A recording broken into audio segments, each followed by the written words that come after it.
لوگوں سے عزتیں تلاش کرتے ہو تو وہ کیا تمہیں عزت دیں گے؟ وہ تو کل اچھا کہتے ہیں، پرسوں برا کہنے لگ جاتے ہیں۔ لوگوں کے سامنے گڈ بک میں آنا چاہو گے تو وہ تو سویرے تمہارے بارے میں کچھ کہیں گے، شام کچھ اور کہیں گے۔ اپنی روحانی زندگی آباد کریں، اپنے مسلح کو وقت دیں، اور دنیا سے چھپ کر اس موبائل کو بند کر کے اور اپنے آپ سے بھی چھپ کے اور تنہا ہو کے چھپا کے سارا کچھ اپنے آنسو اپنے رب کی بارگاہ میں پیش کریں، اس کے حضور حاضری دیں۔ سنو نا ترمذی کی حدیث، اور اسے یاد رکھنا، نبی پاک علیہ السلام نے فرمایا اپنے دکھ لوگوں کے سامنے نہ بیان کرنا، سیٹھوں نوابوں کو نہ بتاتے پھرنا، دنیا داروں کے سامنے جا کے نہ رونا کہ میں تکلیف میں ہوں۔ فرمایا اگر دنیا داروں کو دکھ بتاؤ گے رب تمہیں کبھی غنی نہیں کرے گا۔ اور لوگ ہیں کہ الٹا مذاق اڑائیں گے آپ کی، جس سے بڑی پکی یاری ہے نا، پکی، وہ تب تک پکی ہے جب تک آپ نے 50,000 مانگا نہیں، اور جس وقت آپ نے کہہ دیا کہ میں مجبور ہوں میری مدد کر، تو پھر ختم ہو گئی دوستی۔ لوگوں کی تعلقات آپ کے ساتھ تب تک ہیں جب تک آپ ان سے کوئی ضرورت وابستہ نہیں کرتے۔ کریم محبوب فرمانے لگے بندوں کے سامنے دکھ نہ بیان کرنا، اللہ تجھے کبھی غنی نہیں کرے گا۔ تو اپنے دکھ اپنے رب کو بتا، تو دعائیں مانگ، تو اس کی بارگاہ میں حاضر ہو، تو اس کے حضور عرض کر۔ فرمایا اپنے دکھ اپنے رب کو بتا، وہ جلدی کرے یا دیر سے کرے تجھے ساری دنیا سے بے نیاز کر دے گا، تجھے کسی کا محتاج نہیں رہنے دے گا۔ اپنے مسلح کو، اپنی دعاؤں، ایک بزرگ فرماتے ہیں میں نے دعا مانگنے کا طریقہ اپنی بیوی سے سیکھا، دعا مانگنے کا طریقہ اپنی، سیکھنے والے تو اپنے بچوں سے بھی سیکھ لیتے ہیں، سیکھنے والے تو ہر ایک سے سیکھتے ہیں۔ وہ کہتے ہیں میں نے دعا مانگنے کا سلیقہ اپنی بیوی سے سیکھا ہے۔ حضرت وہ کس طرح؟ فرمانے لگے میری بیوی نے نا مجھے کوئی کام بتایا، کچھ پیسوں کی ضرورت کے لیے کہا، تو میں نے اسے کہا کہ بھئی ابھی میرے پاس نہیں ہے، کچھ دنوں میں آتے ہیں تو میں دے دوں گا۔ عورتوں کی عادت ہوتی ہے وہ بار بار یاد کراتی ہیں، 2-4 دنوں کے بعد پھر اس نے کہا حضرت وہ میں نے کہا تھا کچھ پیسے، میں نے اسے کہا کہ ابھی میرے پاس نہیں ہے، کچھ دنوں میں ملتے ہیں تو میں تمہیں دے دوں گا۔ اس نے کچھ دنوں کے بعد پھر کہا حضور وہ میں نے کچھ پیسے کہے تھے۔ فرماتے میں نے ڈانٹ دیا، میں نے کہا کہ کیا تو روز مجھے شرمندہ کرتی ہے، کہا نا میرے پاس نہیں ہے، ہوں گے تو دے دوں گا، تو روز یاد کراتی ہے۔ فرماتے ہیں اس نے پہلے تو میری ڈانٹ کو سہا، پھر میرے سخت جملوں نے اس کی آنکھوں میں آنسو پیدا کر دیے، پھر اس نے اپنے آنچل میں اپنے اس دکھ کو سمیٹا، اور پھر اس نے ایک جملہ کہا تو میں رو پڑا، اور مجھے اپنے رب سے مانگنے کا طریقہ آ گیا۔ مجھے کہنے لگی حضرت جی آپ نے ڈانٹ دیا میں نے سہ لیا، پر آپ ہی میرے شوہر ہیں، بتائیں نا آپ سے نہ کہوں تو میں کس سے جا کے کہوں۔ فرماتے ہیں میں رو پڑا، اور میں کھل کے رویا، اور میں تڑپ کے رویا، اور پھر میری سسکیاں بند گئیں۔ تو مجھے کہنے لگی آپ کو کیا ہوا؟ میں نے کہا مجھے بھی دعا مانگنی آ گئی ہے، جب میں اسے کہوں گا نا اللہ تو ہی میرا رب ہے، میں تجھ سے نہ کہوں تو میں کس سے جا کے کہوں؟ میں کیوں کسی بندے سے سوال کروں؟ میں کیوں کسی دنیا دار سے کہوں؟ میں تیرے بندوں کا، نیک بندوں کا وسیلہ لے کے، تیرے محبوب کی غلامی لے کے تیری بارگاہ میں آیا، تجھ سے نہ مانگوں تو کس سے مانگوں؟ سمجھ آ گئی ہے؟ جب میں اس رنگ میں مانگوں گا تو پھر رب میرے اوپر بڑا ہی فضل فرمائے گا، وہ میرے اوپر بڑی رحمت کرے گا، وہ میرے لیے آسانیاں کرے گا۔ عزیز دوستو، ہم اس طرح کرنے لگ گئے ہیں کہ ہم نے نا اپنے تعلقات پر اعتماد کرنا شروع کر دیا ہے۔ میرے تعلقات بہت ہیں، ہم نے اپنی دولت پر اعتماد کرنا شروع کر دیا ہے، میرے پاس دولت بہت ہے۔ ہم نے اپنے علم پر، اپنی شہرت پر اعتماد کرنا شروع کر دیا ہے کہ میرے پاس فلاں چیز بہت ہے۔ یاد رکھنا جب بے نیاز اپنی صفت بے نیازی دکھاتا ہے تو بڑی بڑی دولتوں والے مجبور نظر آتے ہیں۔ بھائیو جب انسان کا رشتہ اپنے مالک کے ساتھ ہوتا ہے پھر تو غم بھی کچھ نہیں کہتے، پریشانیاں بھی کچھ نہیں کہتی، پھر تو زندگی صبر والی، پھر تو زندگی توکل والی، پھر تو زندگی بھروسے والی، پھر انسان اپنے آپ کو رسوا نہیں کرتا، دنیا داروں سے امیدیں اس کی ختم ہو جاتی، امیدیں اللہ رسول سے لگا لیتا ہے، مضبوط ہو جاتا ہے، مضبوط، طاقتور ہو جاتا ہے، خوددار ہو جاتا ہے، باوقار باعزت ہو جاتا ہے۔ حضرت بہلول دانا رحمت اللہ علیہ بیٹھے تھے تو ہارون رشید حج کر کے آ رہا تھا، تو رستے میں حضرت شیخ سے ملاقات ہو گئی تو السلام علیکم کے بعد کہنے لگا حضور کوئی حکم ہو تو بتائیے گا. تو حضرت بہلول دانا فرمانے لگے تیرا رب کون ہے؟ اس نے کہا اللہ. تو فرمایا میرا کون ہے؟ کہا اللہ. فرمانے لگے تو بڑا ہی بیوقوف ہے، کیا تو یہ سمجھتا ہے کہ رب ہارون رشید کو تو دے گا اور بہلول دانا کو بھول جائے گا؟ تیرا بھی وہی رب ہے، میرا بھی وہی رب ہے. اس نے اگر تجھے دے کے آزمایا ہے تو ہو سکتا ہے مجھے نہ دے کے آزما رہا ہو. جب اس کی حکمت کے تقاضے ہوں گے تو عطا کرے گا اور دے گا. تو جا اپنا کام کر. بھائی اپنی روحانی زندگی، اپنی عبادات، اپنے وظائف، اپنے روزمرہ کے معاملات، اپنی دعائیں، اپنا استغفار. دیکھو کوئی مشکل کام تو نہیں 2 رکوع ہیں سورہ واقعہ کہ اگر رات کو پڑھ لی جائے تو. میں کس طرح یہ بات بیان کروں کہ تعویذ بانٹنا آسان ہے اور وظیفہ بتانا مشکل ہے.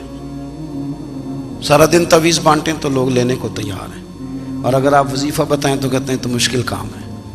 او خدا کے بندے، اگر آپ کا تعلق قرآن پاک کے ساتھ مضبوط ہو، قرآن پاک کے ساتھ اگر آپ کا رشتہ ہو، لوگ سفارشیں ڈھونڈتے ہیں نا دنیا میں، کوئی تعلق مل جائے تو میرا کام ہو جائے.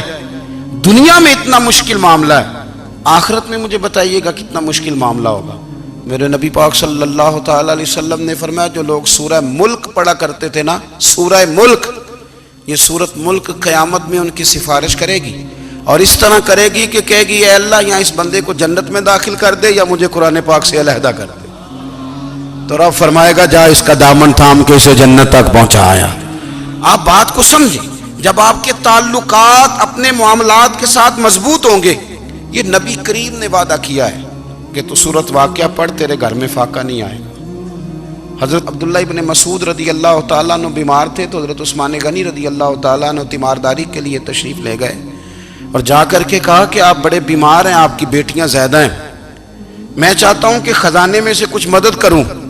تو سیدنا عبداللہ ابن مسعود رضی اللہ تعالیٰ عنہ اٹھ کے بیٹھ گئے اور کہنے لگے امیر المومنین، اللہ آپ کو میری طرف سے، میری بیٹیوں کی طرف سے بہتر صلہ دے. میری بیٹیوں کو کسی خزانے کی ضرورت نہیں، میں نے انہیں خزانہ دے دیا ہے. کہا جناب آپ نے کون سا خزانہ دیا ہے، میں آپ کے مالی معاملات کو جانتا ہوں. تو فرمانے لگے امیر المومنین، میرے نبی کریم نے فرمایا ہے جو سورت واقعہ پڑھے اسے کبھی فاقہ نہیں آتا. میں نے بیٹیوں کو یاد کرا دی ہے، یہ خزانہ میں نے انہیں دے دیا ہے. وہ سارے والدین سنیں جو بیٹیوں کے لیے پریشان رہتے. حضرت عبداللہ ابن مسعود نصیحت کر رہے ہیں، فرمانے لگے میں نے سورت واقعہ یاد بھی کرا دی ہے، پڑھنے کی عادت بھی ڈال دی ہے. حضور نے فرمایا ہے جو سورت واقعہ پڑھے اسے فاقہ نہیں آتا. کہنے لگے چاند تو اپنی جگہ چھوڑ سکتا ہے، سورج گر سکتا ہے، تارے ٹوٹ سکتے ہیں، پر مدینے والے رسول کی بات غلط نہیں ہو سکتی. حضور نے فرمایا فاقہ نہیں آئے گا تو انشاءاللہ کبھی بھی نہیں آئے گا. کرنے کا کام یہ ہے کہ ہم اپنے معاملات، اپنی عبادات، اپنی دعائیں، کبھی 10 منٹ عادت ہو جائے نا دعا مانگنے کی علیحدہ سے رات کو. حضور نے فرمایا جو فرض نماز کے بعد دعا مانگے اللہ اس کی قبول کر لیتا ہے. نبی پاک صلی اللہ تعالی علیہ وسلم نے فرمایا اللہ مسافر کی دعا قبول فرماتا ہے. حضور نے فرمایا اللہ مظلوم کی دعا قبول فرماتا ہے. حضور نے فرمایا بیمار سے دعا کراؤ اللہ اس کی دعا قبول فرماتا ہے.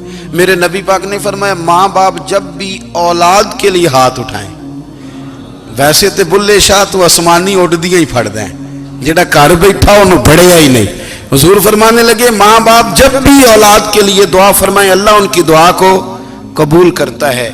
آپ اپنا تعلق بنائیں دعا کے ساتھ، عبادت کے ساتھ، مصلی کے ساتھ رشتہ بنائیں، استغفار پڑھیں. صلاح الدین ایوبی صلیبی جنگوں میں تھے، رات کو مسجد اقصیٰ میں نماز پڑھی تو پریشان تھے.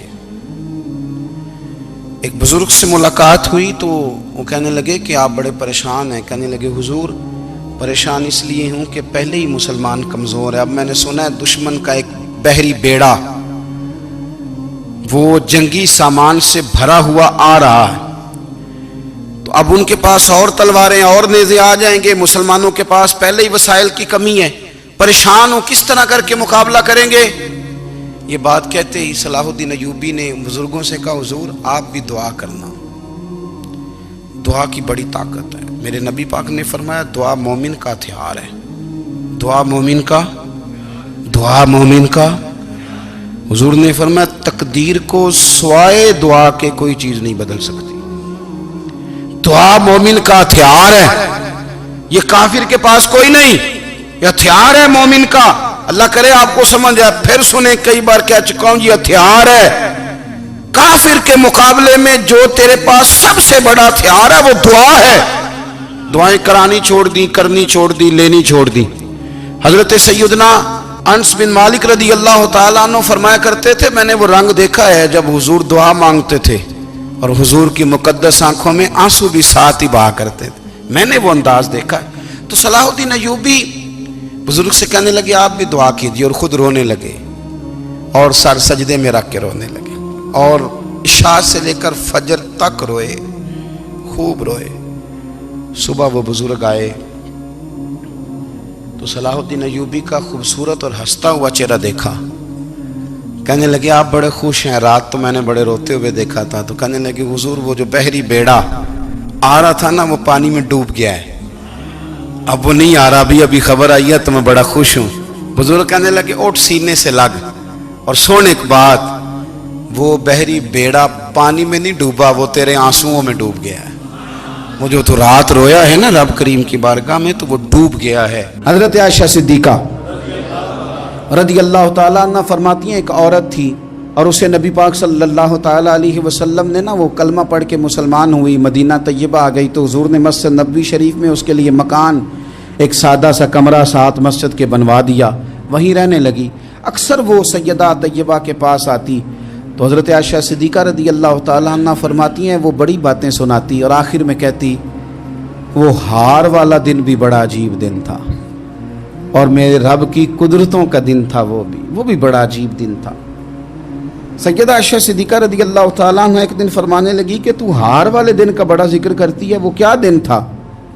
تو خاتون کہنے لگی اماں جی وہ دن تھا جب میرے رب پر بھروسہ اور مضبوط ہو گیا، جس دن میرا اپنے رب پر توکل اور بڑھا، میرے ایمان میں یقین میں اور پختگی آئی۔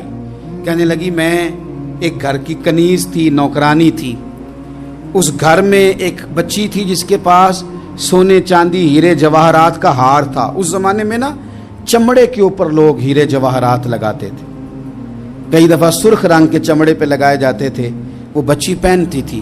تو کہتی ہیں وہ بچی کے اس نے اتار کے رکھا یا اس سے گرا وہ ہار تو چیل اسے اٹھا کے لے گئی گوشت سمجھ کے اور میرے سامنے اٹھا کے لے گئی۔